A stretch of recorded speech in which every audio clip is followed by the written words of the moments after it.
오케이. 이어서 살펴보겠습니다.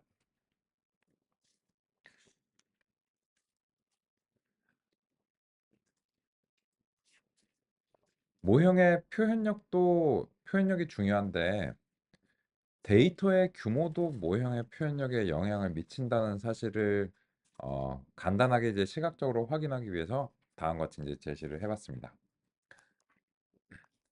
쉬는 시간 이전에 제시했던 거에 비해서 요 numPy의 where 구문들이 조금 복잡해졌습니다. 왜 그런가 하면은 0보다 작은 경우를 이제 따졌는데 이거를 이제 딱 절반으로 제가 이제 나눠 가지고 요쪽은 이제 0이고 요쪽은 1로 이렇게 이제 바꿨는데 그거를 다시 또 절반으로 쪼개서 이 색상들을 이제 교차로 부여를 하고자 했습니다. 그죠? 그러면 이 데이터를 전체를 다 주면 결정 트리는 이런 식으로 결정 전개를 형성하겠죠. 이런 건 되게 쉬운 거예요. 결정 트리 자체는. 그래서 실제로 이거를 결정 트리를 해보면 여기서 그림 보고 100점 맞을 겁니다. 그 부분 한번 먼저 확인해 보겠습니다. 그래서 이제 이렇게 이제 그 제시한 거에 대해서 뭐 그 트리를 이제 하나 형성하고 디시전 트리 클래시파이를 형성하고 이거 맥스뎁스를 제한할 이유가 이제 없어 보입니다. 그죠? 맥스뎁스를 제한할 이유가 없고 그리고 이제 바로 이제 fit을 시켜 볼 텐데요. 근데 이제 그 요 x를 그 x1하고 x2를 이제 서로 합쳐야 되기 때문에 이렇게 이제 그 가공 작업을 거치고 그리고 나서 이제 fit xy를 이렇게 이제 시키겠습니다. 그리고 나서 이제 여기에 대해서 얘는 이제 그 훈련과 시험 데이터를 나누지 않았기 때문에 그냥 이제 트리에서 이제 스코어를 이제 바로 뽑으면은 뭐 무조건 100점입니다. 이건 뭐 볼 필요도 없는 거죠. 이거는 이제 최적화 점수라고 하겠습니다.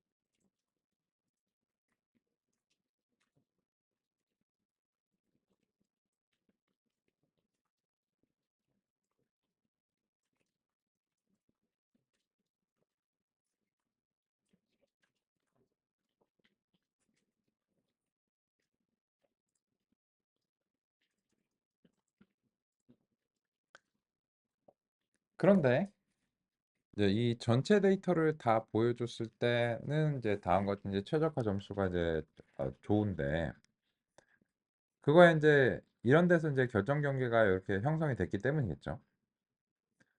근데 만약에 우리가 이 중에서 이 데이터의 일부만 무작위로 선택을 아주 일부만 극소수로 무작위로 선택하는 경우에 이게 이제 어떻게 형성이 되는가에 대해서 좀 이제 살펴보겠습니다. 그래서 그 일부만 이제 선택하기 위해서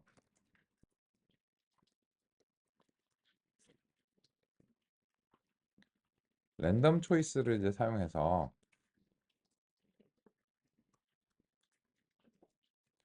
예를 들어서 이제 한 5분의 1 정도 20개만 이제 표본을 이제 선별을 해보도록 하겠습니다.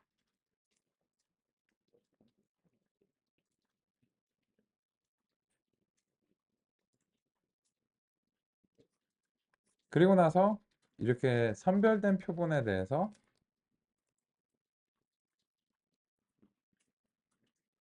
선별을 하고 그리고 나서 최적화 점수를 이제 살펴보겠습니다.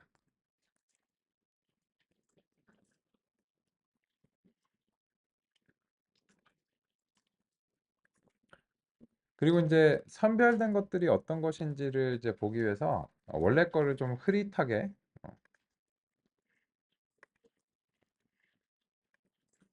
전체 표본을 이제 흐릿하게 그리고 선별된 것은 좀 진하게 그려보겠습니다.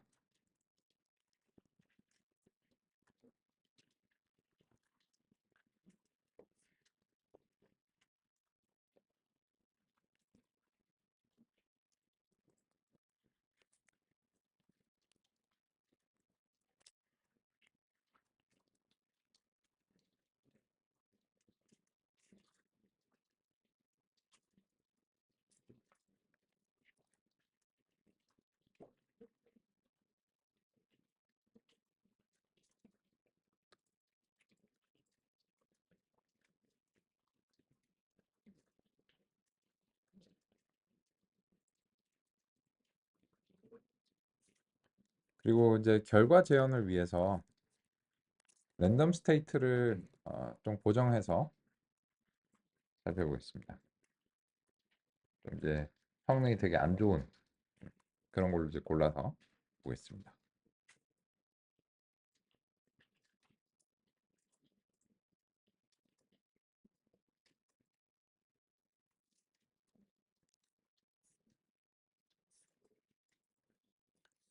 그리고 이제 이 결과를 이제 평가하기 위해서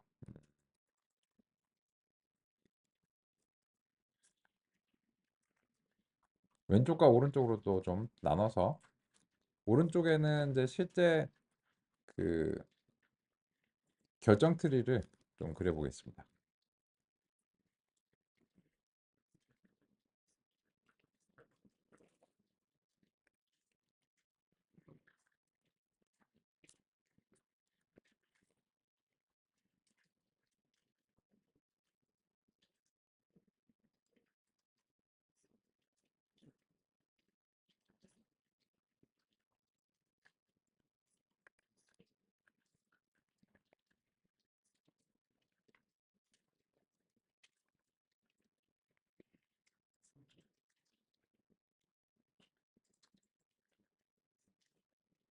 네, 일단 이렇게 해서 잠시 확인하고 살펴보겠습니다. 네, 안정화 시켰고요.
지금 이 논의는 결정 트리에 대한 논의가 아닙니다. 결정 트리 알고리즘을 사용하지만 일반적으로 모델의 표현력과 데이터의 규모가 어떠한 연관관계에 있는지를 살펴보고자 함이고, 그런데 여전히 결정 트리를 사용하는 이유는 일단 우리가 결정 트리 알고리즘을 깊숙하게 이해하게 됐기 때문에 이 모형과 이제 데이터의 크기의 관계를 살펴보기에 용이해서 그래서 이제 이걸 선택한 거지. 결정 트리의 원리가 더 있는 건 아닙니다. 네, 지금은 이제 모형의 표현력과 성능이 그리고 이제 데이터의 규모가 어떻게 연관이 있는가 그런 점들을 보고 있습니다. 그러면 이제 보시면 이제 이 표본 선별에서는 이제 랜덤 초이스를 이제 수행하는데 그 결과를 재현하기 위해서 난수 초이 값을 고정했고 전체가 100개인데 10개만 고르도록 했습니다.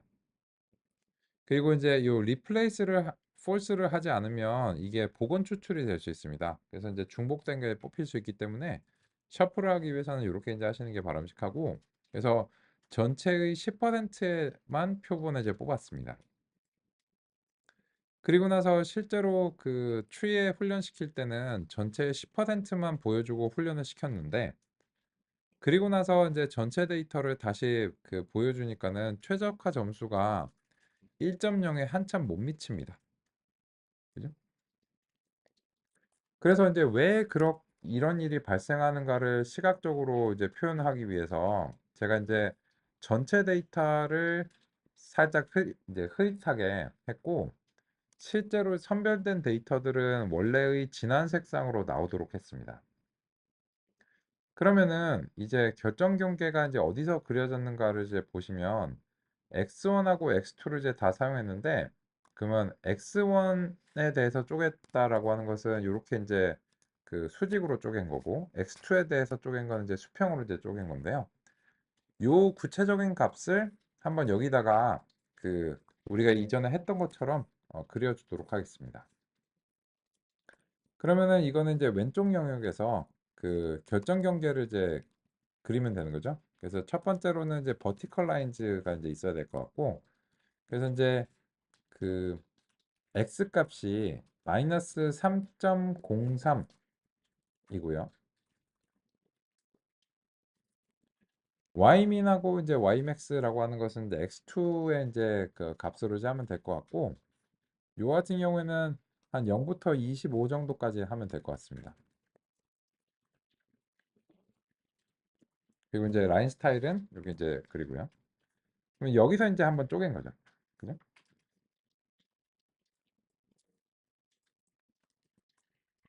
요 부분이 여기에 이제 대응하는 거죠.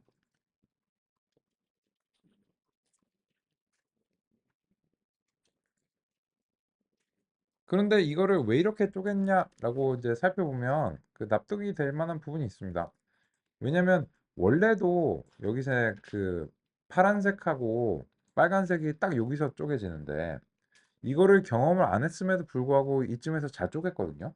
잘했죠. 그래서 이제 여기가 이제 왼쪽이고 여기가 이제 오른쪽이 이제 됐는데, 이게 그림에서도 이게 왼쪽과 오른쪽이 됐습니다.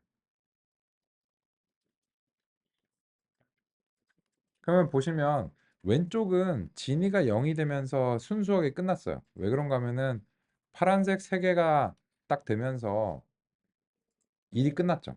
잘했습니다. 잘했고. 근데 오른쪽의 경우에는 빨간색이랑 파란색이랑 빨간색이 섞여 있어요. 그죠? 그래서 이제 빨간색 6개, 파란색 1개이긴 한데 이게 그 한 번에 쪼갤 수가 없죠. 그죠? 그래서 이제 여기에서는 X2에 대해서 이제 쪼개는 시도를 하는데 이건 의외죠. 그죠? 왜냐면 원래 분포를 다 봤으면 X2에서 쪼갤 만한 부분이 있었을까 싶기도 한데, 그죠? 그래서 이제 X2니까는 이제 수평 방향이고 2.15에서 이제 쪼갰다는 것을 확인할 수 있습니다. 그러면 이제 어딘지 그려보겠습니다. 그래서 이제 PLT의 이제 호리존털 라인즈에서 이번에 Y 값이고요. 2.15 여기서 이제 쪼갰고, 엑스민하고 엑스맥스 같은 경우에는 이제 원래 이제 마이너스 5부터 5까지 범위로 그리면 이제 될 것 같습니다. 그런데 참 이제 요게 이제 마이너스 0.3보다 이제 큰 값이어야 되니까 여기서 이제 마이너스 0.303 이후로부터 이렇게 이제 경계가 이제 그려집니다.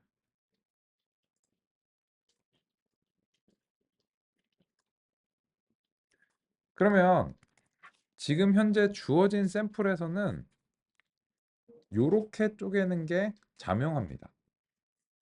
그래야지 이쪽에 6개와 이제 이쪽에 1개를 가지고서 쪼개지기 때문입니다. 따라서 결정 트리 입장에서는 자기가 경험한 데이터를 근거로 해서는 이런 결정 경계와 요런 결정 경계로 나누는 것이 당연합니다. 그죠? 그런데 문제가 있죠. 결정 경계가 이렇게 그 1층, 이제 사실 이제 1층, 2층 이렇게 돼서 이렇게 대충이 되는데, 이러한 모형을 전체 데이터에 적용하면 여기는 다 맞출 수 있죠. 이 새로운 데이터 포인트가 여기는 다 맞출 수 있거든요. 근데 이쪽에서는 많이 틀리죠. 이렇게 쪼개면 이쪽을 다 빨간색으로 해보기 때문에 요거 다 틀립니다. 그리고 요 이쪽이 파란색이기 때문에 여기 다 틀립니다. 그죠? 그래서 이렇게 이제 되면은 이 결정 트리가 전체 데이터를 다 보여준다면 분명히 이렇게 쪼갰을 거예요. 근데 전체 데이터의 극히 일부만 경험하고서는 이 데이터가 이런 내용일 거라고 얘가 짐작하는 건 불가능합니다. 그래서 결정 트리는 충분히 능력이 있더라도 우리가 데이터를 적은 수의 데이터를 경험시켜주면 이 모형이 제대로 형성되기 어렵다. 그래서 이런 경우에는 알고리즘의 표현력의 문제가 아니고 데이터의 개수가 너무 작아서 얘가 잘못 형성입니다.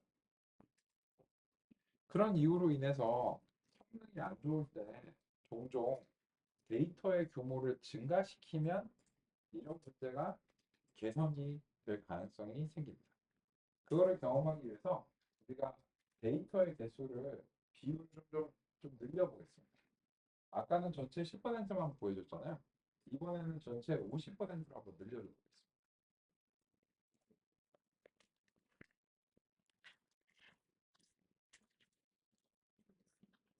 그거를 이제 하시기 위해서는 여기서 이제 하나의 값만 바꾸시면 됩니다. 이거죠. 이제 전체 50% 이제 늘려가지고 이제 그러면 표본을 지금 보시면 전체 그 100개 중에서 50개를 선택하면서 절반을 무작위로 선별을 했습니다.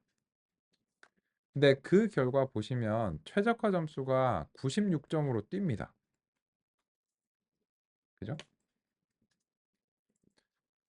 그와 관련해서는 이제 왜 그런가 그 같이 한번 이제 그 보겠습니다.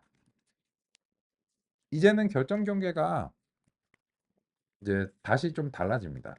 보시면 경험한 데이터가 이제 다르기 때문에 X1은 처음에는 이렇게 쪼개는 건 비슷하네요. 2.98에서 이제 쪼개는데 그럼 이제 거의 비슷한 지점이죠. 2.98에서 이제 쪼갰고 이 수치가 달라지는 거는 이제 경험한 데이터에 따라서 달라지니까요.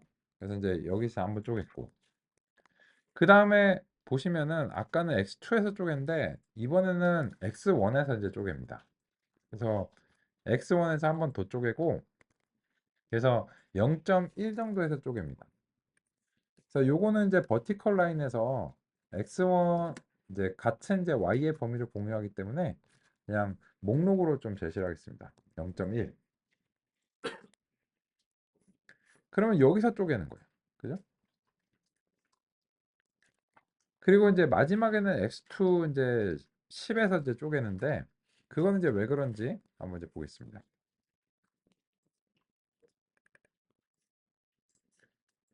10.165에서 쪼갰네요. 10.2 정도라고 하겠습니다. 그리고 이제 이때는 그 X1이 이제 0.1 이상인 경우에 대해서니까 요 XB는 이제 0.1로 이제 바꾸고 요렇게 이제 하면은 이 전체 데이터에 대해서 다음과 같은 방식이 이제 됩니다. 그러면 이렇게 했을 때 그 실제 데이터 전체가 다 주어지면 여기는 다 맞추겠죠. 다 맞추고 이 빨간색도 다 맞출 겁니다. 맞추고 그리고 파란색도 거의 대부분 다 맞출 겁니다. 네, 요거는 이제 정확하게 해야 되겠네요. 반올림하지 말고 165.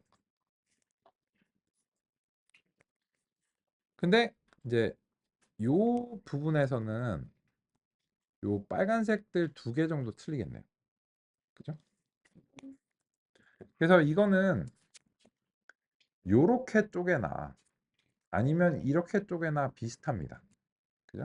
그래서 이제 둘 중에서 이제 하나를 쪼갰고 이거는 이제 그 세밀하게는 이제 정보 획득에 따라서 X1하고 X2를 이제 평가를 했겠죠. 근데 현재 표본에서는 요렇게 쪼개는 게 요렇게 쪼개는 것보다 뭐 이익인 걸 수도 있고요. 아니면은 이제 비슷하기 때문에 그냥 둘 중에 하나 무작위로 골랐을 수도 있고요. 그죠? 그래서 보시면 데이터를 이제 전체 50%로 증가시키니까 이제 실제 데이터에 대해서도 훨씬 더 잘 맞는 그런 모형이 형성된 것을 확인할 수 있습니다. 따라서 인제 이 실험은 더 많은 데이터를 경험시켜 줄수록 네 모형이 그 데이터의 복잡도를 더 잘 반영한다는 이제 상식적인 그런 얘기였고요. 그런 점을 같이 한번 확인을 해 봤습니다.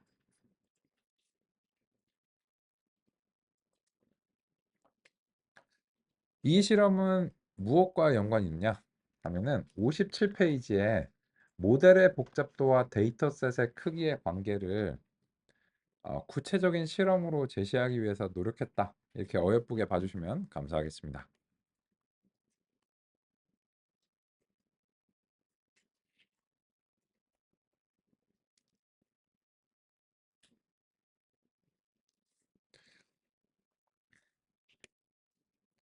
그래서 우리는 이제 데이터의 규모도 중요하고 알고리즘의 능력도 중요합니다. 그리고 알고리즘을 제한을 하게 되면 알고리즘의 설정에 따라서 우리가 필요한 경우에는 이거는 너무 과도하게 복잡하니까 깊이를 줄여라. 이런 식의 설정하는 게 도움이 될 수도 있습니다. 그런데 이제 그 우리 KNN에 대해서 다시 한번 좀 평가를 해 보겠습니다. 무슨 말이냐면 KNN은 복잡도라는 개념을 적용하기가 좀 어려운 알고리즘입니다. 왜냐면 얘는 그냥 훈련 데이터 자체예요. 그러니까 훈련 데이터를 그냥 기억해 뒀다가 새로운 데이터 포인트가 오면 그냥 계산해가지고 여기 뭐 옆에 있네 이렇게 되는 거니까 얘는 복잡하고 자시고할 게 없어요. 그냥 데이터 자체. 그래서 KNN이 성능을 뭐 좋은 성능을 내든 아니든지 간에 KNN을 기반으로 해서 이 모형의 복잡도에 대해서 논의하는 게 좀 어렵고 그래서 KNN에 대해서는 과소적합과 과적합이다라고 말하는 게 약간 어색한 편입니다. 근데 결정 트리에 대해서는 확실히 결정 트리는 외우는 건 아니잖아요. if else 을 하는데 그 결정 트리가 과하게 복잡하게 되는 것도 가능하기 때문에 결정 트리의 경우에는 실제로 가능한 우리가 데이터를 최대한 많이 제공해 준다고 가정했을 때 결정 트리는 지나치게 복잡할 가능성이 있고 그 결과 과적합이 발생할 수도 있다. 그리고 그렇게 되면 성능에 부정적인 영향을 주겠죠. 그렇습니다. 그러면 이제 그 우리 결정 트리를 의지해서 성능 평가에 대한 논의도 했는데 이제 결정 트리에 대한 논의를 어, 다른 차원으로 좀 가져가 보도록 하겠습니다.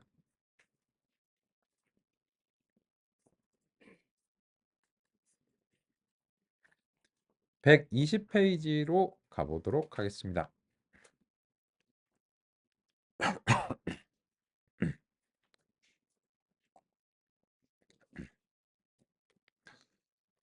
120 페이지 장단점과 매개 변수가 나오면 일종의 그 서머리입니다.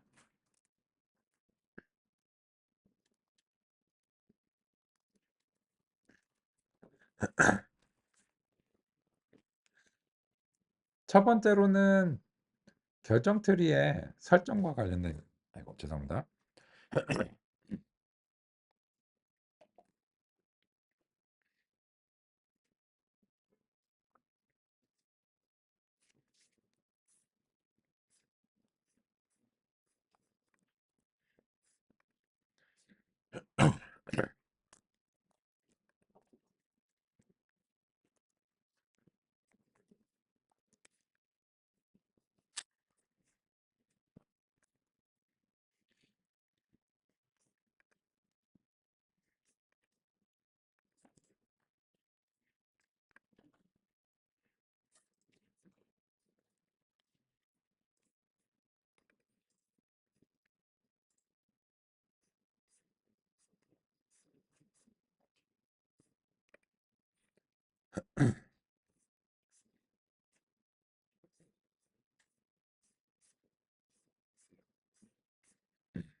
결정 트리는 주로 최대 깊이를 제한하여 모델의 복잡성을 규제합니다.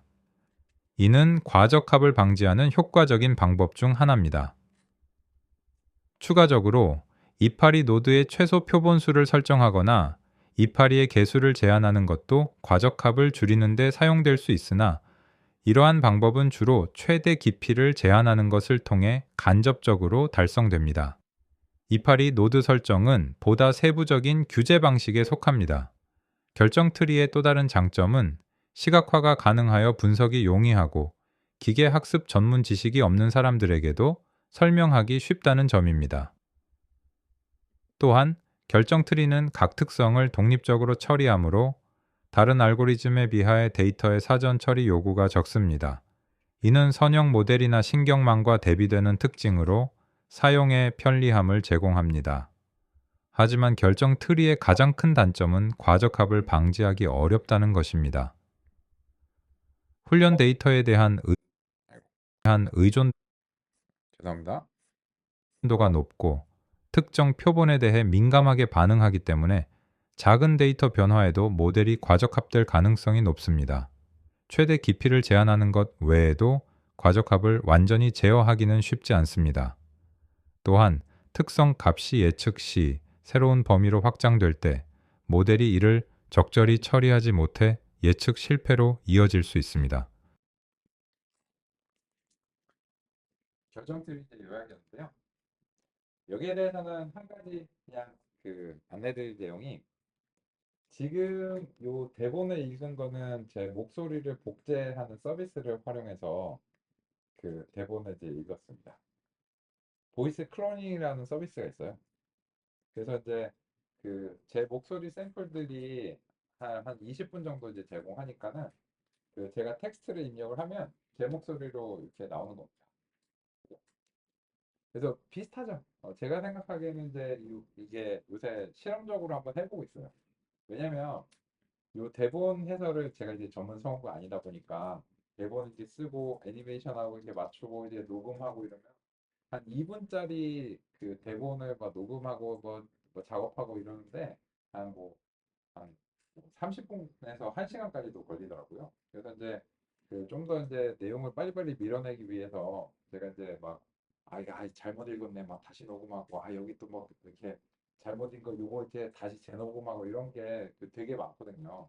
그래서 2분짜리 막 30분 1시간씩 이제 걸리는데 그걸 좀 줄여보려고 보이스 클로닝을 이제 찾아봤는데, 한 어떤 경우에는 약간 어색한 부분이 있는데 어떤 경우에는 꽤 잘 되기도 하더라고요. 그래서 한 90%에서 한 95% 수준인 것 같습니다.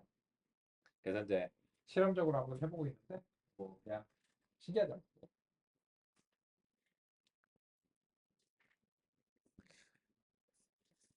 예.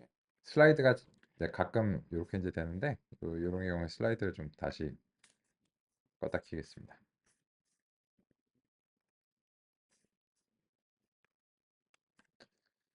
그래서 이제 결정 틀이 교재에 있는 부분하고 이제 대응해서 살펴보면 이제 주요 설정은 이제 최대 깊이죠. 맥스 뎁스.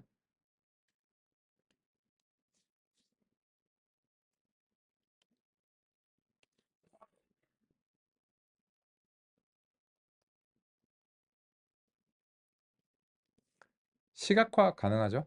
플라트리. 그리고 단위 조정, 스케일러라고 부르잖아요. 요 스케일러가 필요하지 않습니다. 그래서 손이 덜 가는 애요. 그래서 이제 결정 트리를 사용할 때는 파이프라인 같은 거를 안 만드는 경우가 많습니다. 그런데 이제 단점이라고 하면은 다 좋은데 지금 문제가 뭐냐면은 KNN을 못 이기고 있잖아요. 막 뭐 다 좋아. 뭐 이렇게 뭐 원리도 알겠고 뭐 다 알겠어요. 알겠는데 그래서 결론적으로 좋냐는 거예요.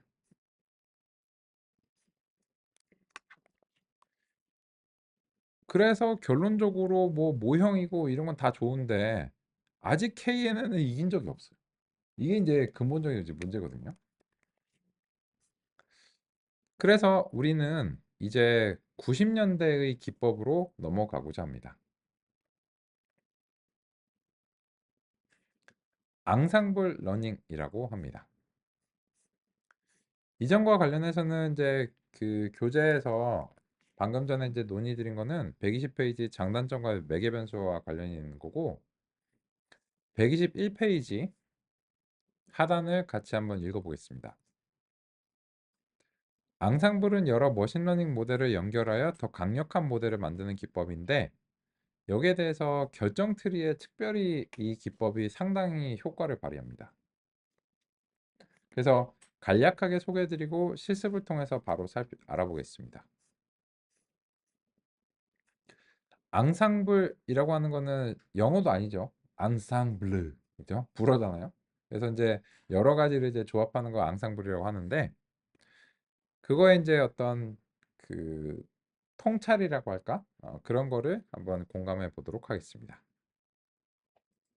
1907년 어느 날 통계학자 프란시스 갈톤이 농업 박람회에 갔을 때 소의 무게를 알아맞추는 대회가 열리고 있었다고 합니다. 당시에 800명 정도의 참가자들이 있었는데 다들 소의 무게를 제각각으로 예상하고 있었습니다.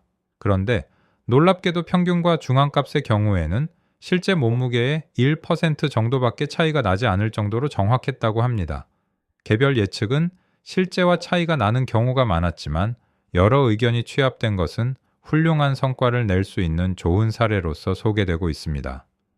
재미있게도 이러한 관찰은 아직도 왕과 귀족이 있는 영국과 같은 나라에서 민주주의가 실제로 동작할 수 있을 것이다 라고 하는 의견의 근거로 논의된 적이 있다고도 합니다.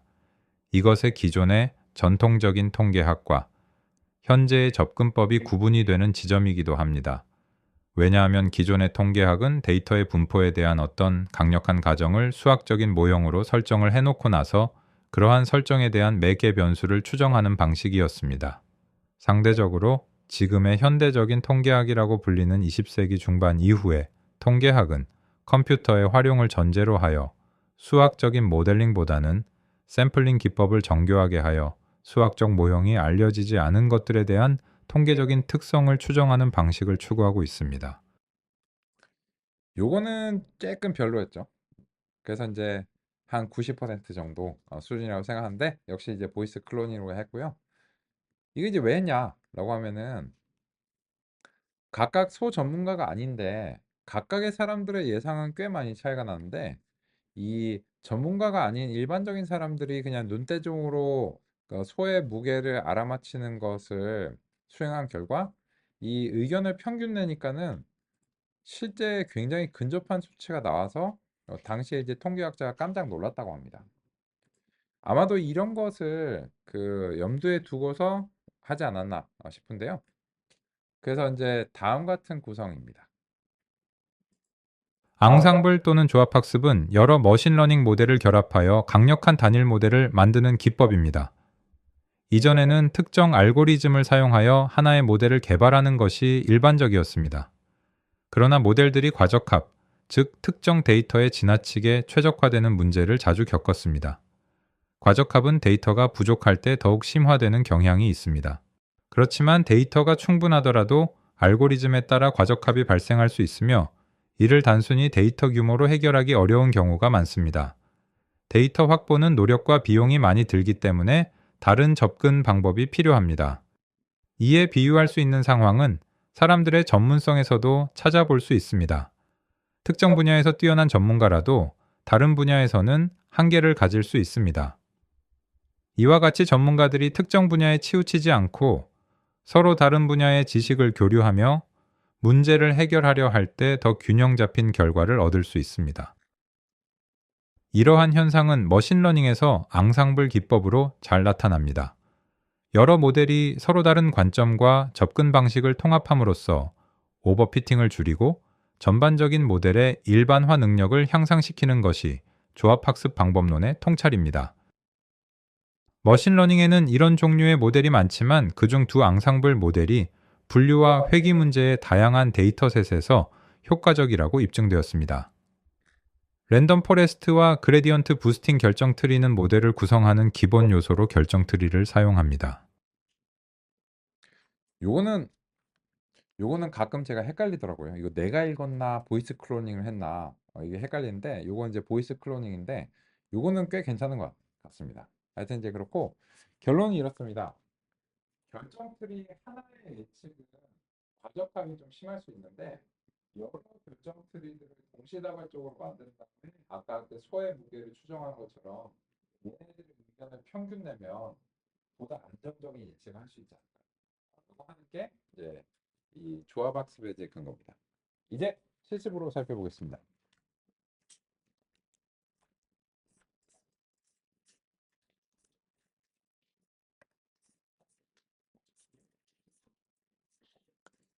이거는 대체로 이제 1990년대 기술입니다.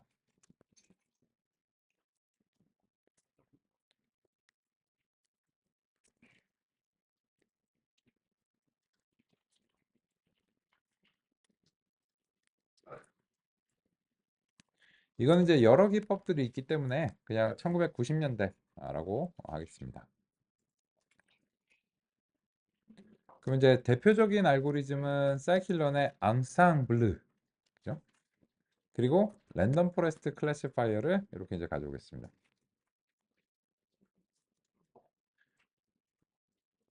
그러면 이제 그 랜덤 포레스트 같은 경우에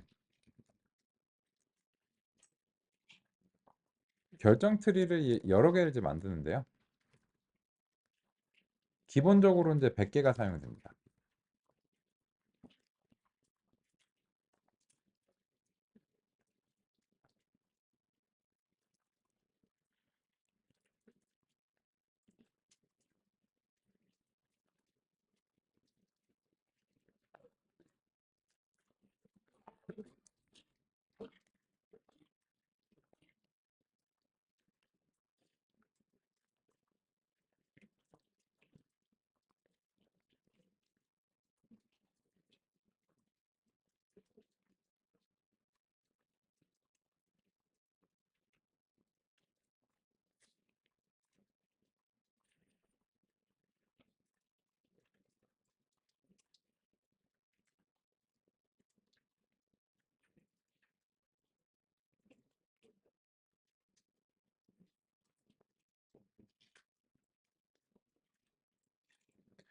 드디어 KNN을 한번 이겨봤네요. 그죠? 98에 가까운 그런 이제 점수가 나왔습니다. 근데 나는 아닌데 이러실 수 있어요. 이게 왜냐면 안 그래도 이 결정 트리들이 자체적인 무작위성이 좀 있고, 근데 얘는 이름에 랜덤이 들어갈 정도로 랜덤리스가 좀 있습니다. 그래서 요거는 이제 제가 몇 번 이제 해보면 99도 나왔어요. 어떤 경우 96으로 약간 소폭 덜 나오는 경우도 있고, 그죠? 98도 나오고요. 그래서 이제 이런 경우에는 그 우리가 이제 난수 초이 값을 적당히 이제 고정해가지고 그 아름다운 숫자가 이제 나오도록 한번 이제 유도를 이제 해보겠습니다. 그럼 이제 랜덤 스테이트 4 정도로 고정을 하면 그 다음 같은 결과가 재현되시리라 생각합니다.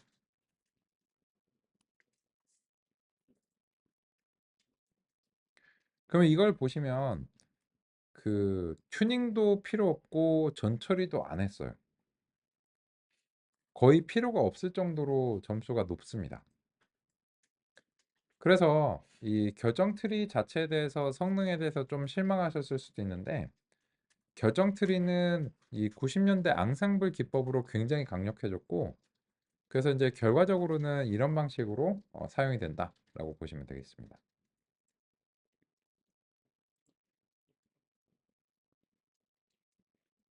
좋죠. 그죠?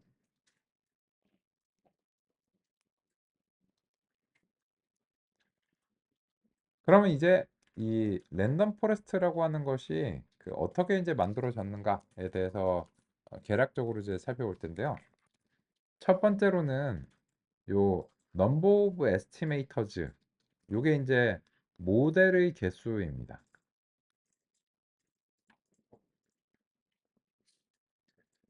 이 에스티메이터가 예측기라고 번역이 가능하잖아요. 그래서 이제 예측기를 몇 개 쓸 거냐, 모델을 몇 개 쓸 거냐를 지정하는 건데 이게 기본값이 지금은 100입니다. 그래서 이제 결정티를 이제 100개를 했다는 건데 그거는 실제로 이제 대략적으로 구현하면 이런 겁니다.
그러면 먼저 이 제목에서 forest라고 하는 명칭이 왜 들어가는지를 다음 같은 구현으로 살펴보겠습니다. 나무가 모이면 숲이 되잖아요. 그래서 결정 트리를 여러 개를 사용하면은 포레스트가 된다. 이렇게 이제 보시면 되고요. 지금 보시면 결정 트리의 개수를 이제 100개로 지정했기 때문에 트리가 100개가 훈련이 됩니다. 근데 훈련이 될 때는 현재로서는 이제 같은 데이터에 대해서 이제 훈련이 된 거죠. 그런데 같은 데이터에 대해서 훈련이 됐는데 이 어느 정도 시험 점수가 좀씩 다릅니다. 그죠? 어떤 거는 뭐 93 정도 나오고 어떤 거는 뭐 92나 뭐 92, 91 이렇게 이제 나오는 것을 확인할 수 있습니다. 그리고 이제 여기서 중요한 점이 뭐냐면 이 각각의 결정 트리는 대체로 깊이 제한을 하지 않습니다. 왜냐면 이런 거예요. 일단 네 맘대로 해. 네 맘대로 최선을 다해봐.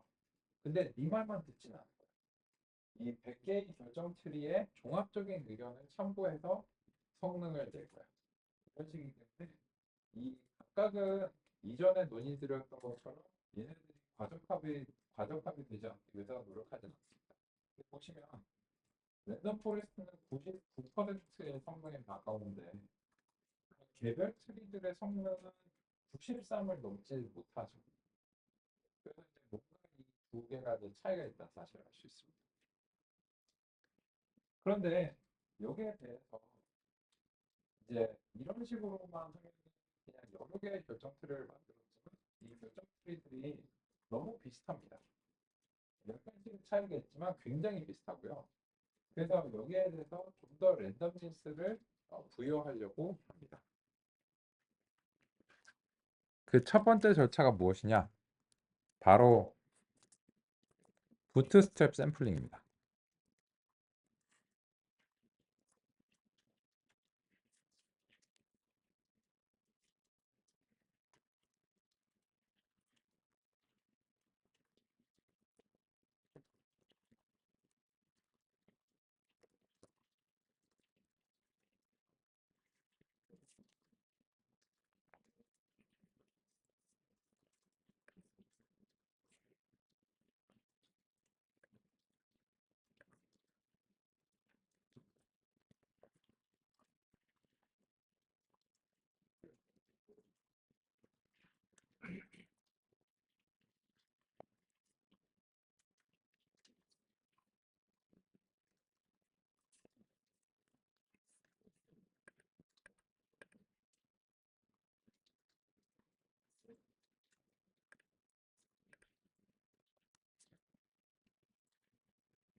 일단 그 설명은 아마 이제 쉬는 시간 이후에 드려야 될 것 같은데 부트스트랩 샘플링을 적용한 결과 보시면 시험 점수가 아까 93의 한계를 넘어서 98이나 99도 나오는 그런 것을 이제 확인할 수 있다. 그래서 샘플링만 이렇게 추가함으로 인해서 이 시험 점수가 굉장히 향상되는 그런 부분을 확인할 수 있습니다. 이점과 관련해서는 쉬는 시간 이후에 이어서 살펴보겠습니다.